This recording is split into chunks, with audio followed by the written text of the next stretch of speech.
ఇక డీటెయిల్స్ చూస్తే ఇవాళ ఎన్డీఏ ప్రభుత్వం పార్లమెంట్లో కేంద్ర బడ్జెట్ను ప్రవేశపెట్టనుంది. ఉదయం 11 గంటలకు కేంద్ర ఆర్థిక శాఖ మంత్రి నిర్మలా సీతారామన్ బడ్జెట్ను ప్రవేశపెట్టనున్నారు.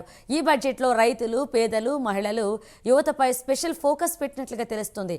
ఈసారి బడ్జెట్లో పలు రంగాల పన్నులను తగ్గించాలని కేంద్రం నిర్ణయించినట్లుగా సమాచారం. గ్రామీణ పేదల సొంత ఇంటి కలను నెరవేర్చడానికి హౌసింగ్ ఫర్ ఆల్ పేరుతో సాయం ప్రకటించనున్నట్లుగా తెలుస్తుంది.